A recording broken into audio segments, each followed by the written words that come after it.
Assalamualaikum warahmatullahi wabarakatuh. Berjumpa kembali pada mata kuliah pengantar pengembangan aplikasi permainan. Sekarang kita masuk pada materi 4.4 for loops for waves. Jadi kita akan membuat kondisi di mana nanti musuhnya akan spawn berdasarkan gelombang gitu ya. Nanti pada gelombang pertama musuhnya cuma muncul satu, gelombang kedua munculnya dua, gelombang ketiga munculnya tiga, dan seterusnya seperti itu. Jadi perubahan wave ini tergantung apabila kita berhasil ngedorong musuh yang jatuh gitu ya, musuh-musuhnya habis dari platform, nanti akan muncul gelombang baru enemy setiap kali kita berhasil mengalahkan musuhnya. Nah, jadi di sini akan terbagi menjadi 5 step. Jadi kita akan pertama mencoba untuk nge-spawn 3 musuh dulu. Kemudian kita akan memberikan for loop, kondisi for loopnya di suatu parameter. Kemudian kita akan menghancurkan musuhnya apabila dia sudah terjatuh dari platform. Kemudian kita akan memberikan suatu variabel namanya enemy count untuk menghitung gelombang musuhnya. Yang terakhir adalah kita akan menambahkan kemunculan power up tiap kali muncul wave baru. Oke, kita langsung aja masuk ke tahapan pertama. Jadi masih ingat bahwa untuk memunculkan musuh kita menggunakan script spawn manager yang ada di spawn manager object ya. Jadi kita buka spawn managernya. Nah, di sini kita sudah memiliki metode yaitu untuk memunculkan musuh, yaitu instantiate enemy prefab, generate spawn point, dan kemudian kita akan mengambil transform dot rotation-nya. Di sini spawn post-nya 9 ya. Yang kita sebenarnya bisa ini sebagai batasan aja sih, biar dia nggak lebih dari area yang game kita ya, biar dia nggak jatuh dari platform. Oke, langsung aja di sini kita akan nyoba dulu ya dengan menggunakan suatu kondisi for loop ya. Mungkin kalian sudah lumrah juga dengan kondisi for integer i sama dengan 0 ya. Kemudian t, i plus plus dan i lebih kecil dari 3. Itu sepertinya saya kebalik ya. Ini lebih kecil dari 3, kebalik. Sorry. Ini saya hapus. Kemudian plus ya. Jadi kalau kalian baca di dokumentasi ataupun di codingan apapun ya, di bahasa pemrograman apapun, biasanya kondisi for itu pertama kita deklarasikan variabelnya, kemudian kita inisiasi langsung secara langsung, tipe datanya juga di sini boleh ataupun di luar, kemudian kita kondisinya i harus lebih kecil dari 3 karena kita ingin melakukan spawn hanya sebanyak 3 enemy. Kemudian melakukan increment ya. Kalian ingat dengan operator plus plus menandakan itu untuk increment menambah 1 tiap kali perulangan. Jadi instansiatnya kita taruh di dalam sini. Jadi untuk memastikan kita memanggil proses instansiasi ini sebanyak 3 kali. Oke. Ya, ini kalau saya coba, jadi dia akan langsung nge-spawn sebanyak. Oke.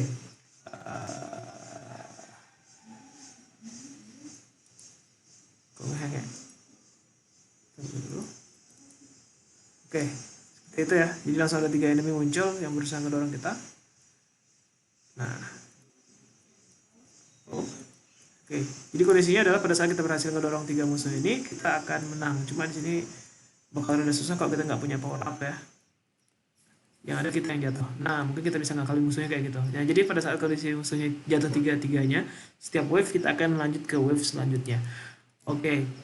Nah, di sini cuma kondisinya codingannya masih rada kotor ya, karena istilahnya kita menambahkan metode baru ya, menggunakan for di dalam metode start ya, biar nggak terlalu kotor seperti ini. Kita buat suatu metode sendiri yaitu dengan nama spawn enemy wave ya, spawn enemy wave. Kita buat metode barunya spawn enemy wave seperti itu. Kemudian kita masukkan kondisi for ini di sini ya. Kemudian metodenya kita panggil di start spawn enemy wave. Ini akan menghasilkan fungsi yang sama, cuma akan terlihat lebih rapi karena di metode start kita sebaiknya jangan menambahkan kondisi-kondisi yang terlalu ribet sehingga metode startnya jadi rada rusuh ya, seperti ini. Jadi spawn enemy wave-nya akan menghasilkan 3 musuh yang sama. Nah, kita lanjut ya. Jadi semoga teman-teman paham kondisi perulangan ya, loops untuk for loops jadi namanya di sini. Kemudian di sini kita akan membuat parameter tambahan. Kita ingin enemy spawn-nya itu kita bisa tentukan. Jadi istilahnya kita nggak ingin dia statik 3 terus gitu. Kita ingin musuhnya itu kita bisa tentukan seberapa banyak spawnnya. Nah, oleh karena itu kita bisa menggunakan hal yang namanya parameter method. Ya, jadi kalau kalian tahu di dalam buka tutup kurung di sini di suatu method itu ada namanya parameter. Jadi parameter itu bisa berupa inputan dari metode yang lain, gitu ya. Jadi anggapannya di sini kita ingin parameter itu berupa integer enemies to spawn, misalnya di sini namanya. Kita ingin istilahnya si spawn enemy wave ini memiliki parameter enemies to spawn, ya. Jadi dia menerima inputan dari metode lain. Ya, kita ingin si spawn enemies wave ini nggak statik 3. Jadi kita bisa rubah-rubah dia tergantung kondisinya nanti. Jadi kondisi i lebih kecil dari 3 ini kita rubah menjadi enemies to spawn. Ya, teman-teman bisa perhatikan di sini ternyata di sini jadi error ya karena kita panggil method spawn enemy wave-nya tanpa parameter. Jadi misalnya di sini saya ingin spawn enemy-nya bukan 3 tapi mungkin 5 gitu langsung ya. Jadi saya langsung aja bisa ngasih inisiasi variabelnya ya. Inisiasi parameter ya yang sudah kita tentukan di bagi spawn enemy wave di sini ya.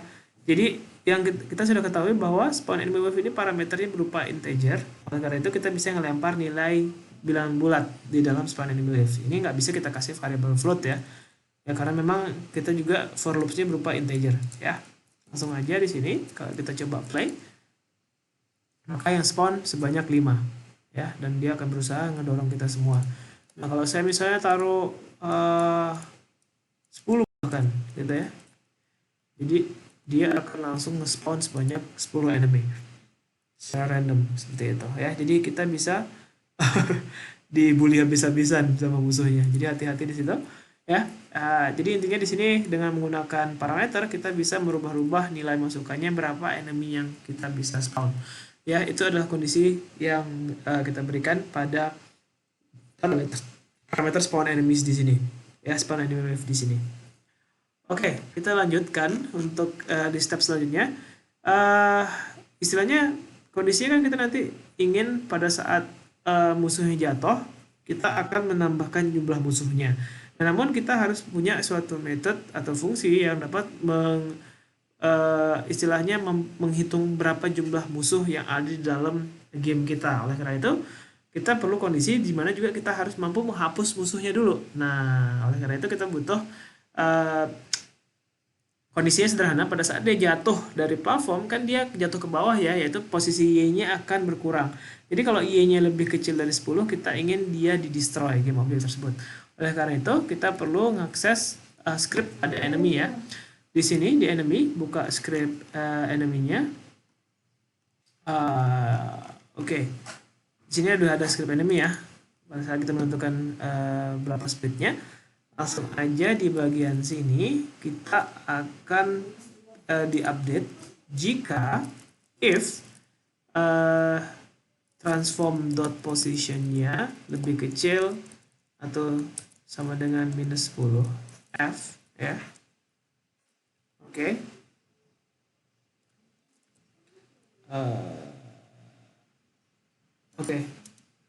Transform.position.y ya, karena kita hanya ingin di posisi Y-nya aja. Kalau dia lebih kecil dari minus 10 F ya, maka kita ingin ngedestroy game object tersebut. Ya, kita ingin ngedestroy si enemy-nya kalau dia jatuh dari platform. Oke. Nah, kemudian kita ingin ada suatu variabel yang menghitung jumlah enemy-nya. Ya, jadi kita buat dulu variabelnya public enemy count. Pakai integer. Ya, nah bilangan bulat public enemy count. Ya. Kemudian di sini enemy count itu istilahnya dia akan menggunakan suatu fungsi dengan nama find objects of type ya. Jadi kita akan mencari objek dengan tipe enemy. Ingat bahwa ini si enemy-nya kan sudah bernama enemy. Jadi nanti kita akan menggunakan find object of type ini untuk istilahnya mengelompokkan berbagai macam objek yang memiliki nama enemy. Ya, Oleh karena itu, dengan mengaksesnya dengan method length, kita akan mengetahui berapa jumlah enemy-nya. Nah, itu fungsi dari enemy count. Kemudian di sini variabel enemy count akan memiliki nilai berapa jumlah enemy pada saat ini, gitu loh ya. Kemudian jika enemy count-nya sama dengan 0, maka kita akan memanggil spawn enemy wave 1, ya. Oke, langsung aja ya. Di sini kita buat public integer enemy count, kemudian di bagian update ya. Di sini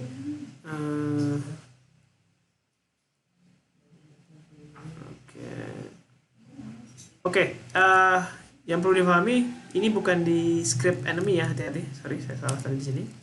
Ya. Jadi yang kita perlukan di enemy ini hanya untuk transform double position destroy game objeknya ya. Mungkin sebagai biar nggak bingung, saya coba dulu. Di sini spawn enemy wave-nya 3. Jadi perhatikan di sini pada saat saya play, di sini akan muncul enemy clone langsung 3 ya. Tapi pada saat saya ambil power up dan saya berhasil ngedorong musuhnya misalnya ya. Seperti itu. Aduh, saya juga ikut jatuh. Kelihatan di sini enemy clone-nya juga hilang ya. Nah, kita lihat ini kalau dia ikut jatuh sebanyak minus 10, dia akan hilang. Nah, intinya adalah kondisi ini position.y lebih kecil sama dengan 10 ini, minus 10, untuk menghapus si enemy dari hierarki. Ya, kita ingin nge-destroy dia. Nah, kemudian kondisi yang saya jelaskan tadi, enemy count, itu ada di spawn manager ya. Mungkin tadi biar nggak bingung ya. Jadi di sini saya akan buat public integer enemy count, itu ada di script spawn manager. Nah, kemudian untuk menghitung jumlah enemy-nya itu tadi ada di method update ya. Di sini kenapa saya rada bingung tadi, karena ini ada di satu script yang sama, saya anggap ini kayak satu script. Tapi ini sebenarnya ada di script yang berbeda di spawn manager. Jadi langsung aja saya buat di sini void update ya, di spawn manager void update, void update. Kemudian di sini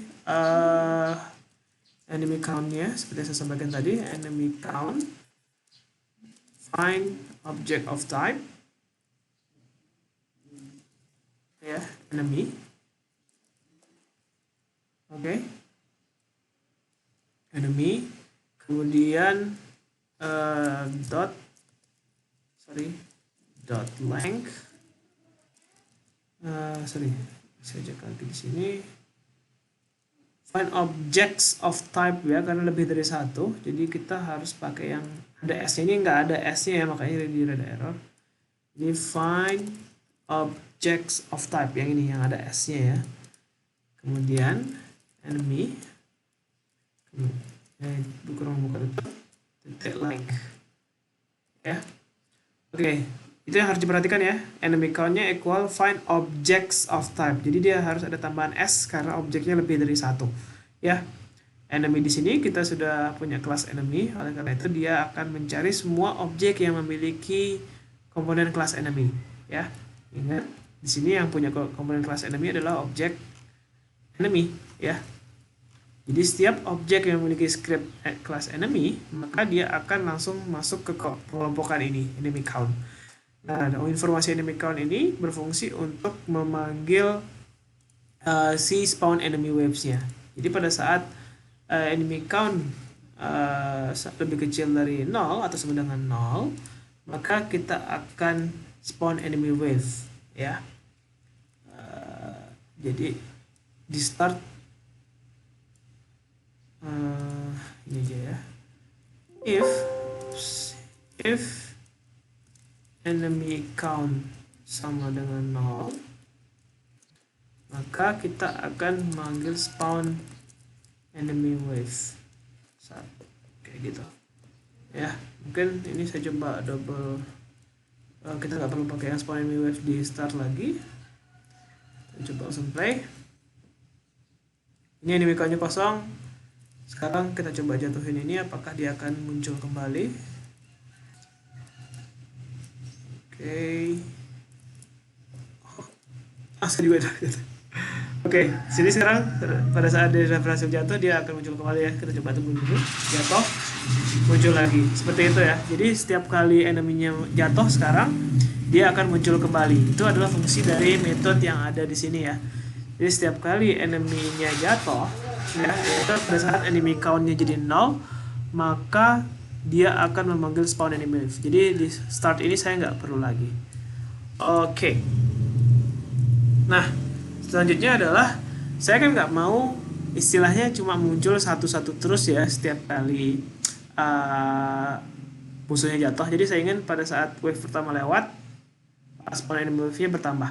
Nah, karena itu kita akan membuat suatu variabel dengan nama wave number. Ya, wave number ini berfungsi untuk menambahkan jumlah enemy pada saat itu. Ya, jadi sebenarnya di sini saya tetap butuh ya spawn enemy wave-nya untuk menginisiasi yang paling pertama. Jadi saya tetap di pertama saya ingin enemy-nya muncul cuma satu. Ya, jadi nggak apa-apa spawn enemy wave-nya satu. Tapi di sini untuk selanjutnya dia akan menyesuaikan dengan wave-nya. Jadi setiap kali enemy jatuh, wave number-nya nambah dan juga jumlah enemy yang muncul pun bertambah. Kondisinya akan kira-kira seperti ini.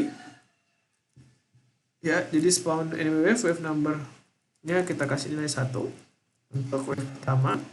Jadi di sini kita tinggal ganti dengan nama wave number.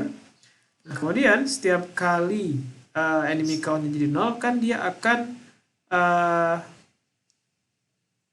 ngecek lagi ya, ini wave numbernya berarti akan kita tambah gitu ya. Kita pakai operator plus plus di sini untuk increment ya. Kemudian spawn enemy wave-nya pun akan menambah sesuai dengan nilai wave number saat itu.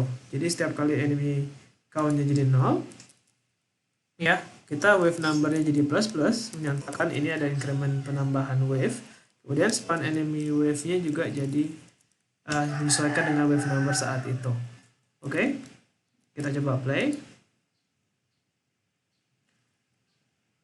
Ya. Oke. Nah. Oke, hati-hati. Yang satu jadi 2. Saya jatuhin diri aja lah biar gampang.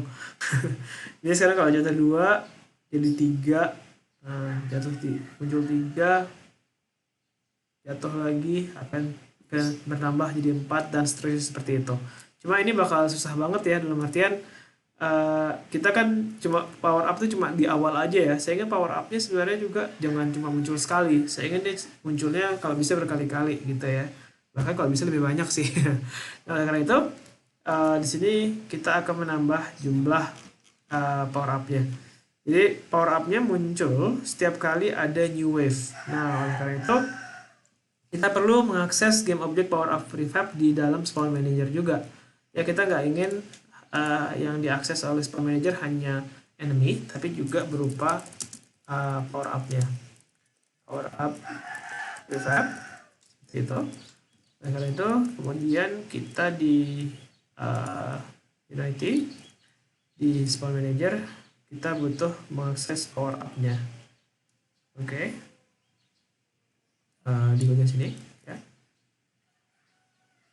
Oke. Kemudian selanjutnya kita akan menginstansiasi posisi dari power up prefab ya. Jadi kita sama halnya dengan enemy, kita ingin si power up-nya juga muncul secara random ya, nggak cuma di satu titik yang sama seperti ini. Jadi saya bisa hapus power up yang di ini. Oke. Kemudian di codingan di sini dia akan muncul di bagian kita buat metode baru ya. Di start kita munculin sekali, kemudian juga di update kita munculin berkali-kali ya, sesuai dengan jumlah wave-nya. Jadi di bagian start di sini saya akan instantiate power up prefab.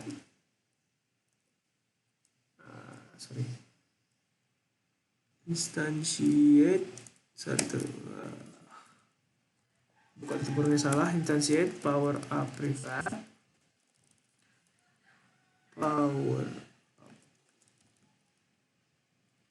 salah. ini pakai power up prefab, kemudian generate spawn position ya. Kita membutuhkan informasi ini agar spawnnya juga random. Kemudian transform dot rotation. Oke. Nah, kemudian power up-nya saya juga ingin muncul tiap kali wave baru. Jadi di sini saya akan masukkan juga di bagian update ya, di bagian enemy count. Pada saat enemy count-nya jadi 0, yaitu kondisi di mana wave baru muncul, maka power up baru akan muncul. Kita coba play lagi. Oke, di sini langsung muncul 2 ya. Ya, kenapa langsung muncul 2? Karena kita bisa lihat ya di sini dari awal enemy count-nya langsung 0 sih ya. Makanya dia jadi ini juga tereksekusi ya. Oleh karena itu sebentar dulu.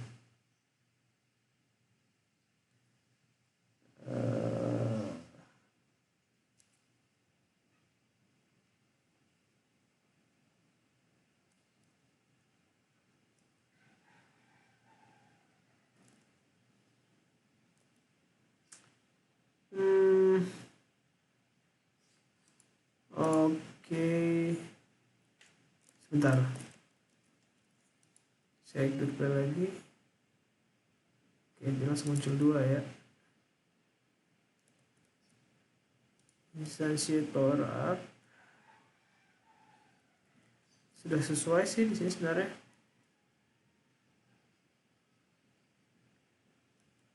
Atau mungkin ini justru nggak perlu ya. Coba play lagi. Oke, nah sepertinya kondisi yang ini yang benar. Sekarang power up-nya cuma muncul sekali aja.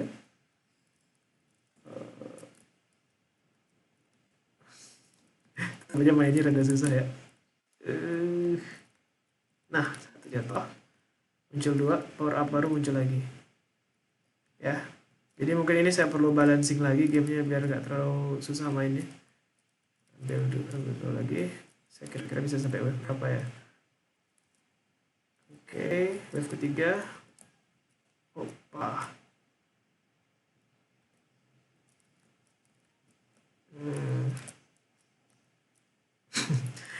Oke. Sepertinya kuncinya justru kita yang harus diem. Jangan kita yang lari-lari. Nah, sekarang kan susah nih. Oke, saya dipermainkan. Oke, rada susah ya. Jadi intinya kalian silakan coba balancing gamenya. Mungkin saya bisa kalian.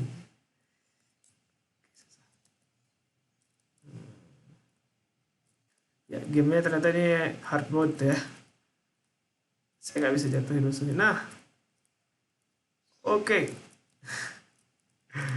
Saling dorongnya susah. Oke, mungkin perlu diakalin. Nah, yes. Lanjut game selanjutnya.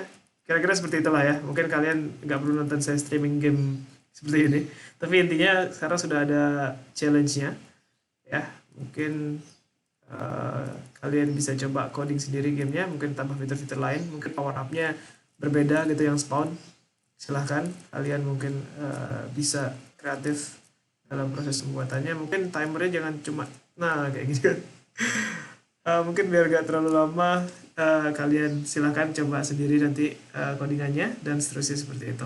Oke, jadi pada pertemuan kali ini adalah pertemuan terakhir untuk lesson 4 ya, atau prototype 4. Kalian sudah belajar tentang for loops, kemudian juga sudah belajar tentang increment operator.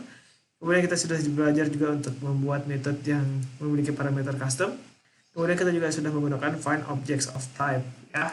Kemudian juga game kita sekarang sebenarnya sudah playable, cuma mungkin belum ada UI dan belum ada pemindahan scene gitu ya. Jadi intinya gamenya udah playable, mekaniknya sudah dapat, namun belum ada tampilan yang menyatakan kita itu bisa mulai main atau sudah game over atau skor kita berapa.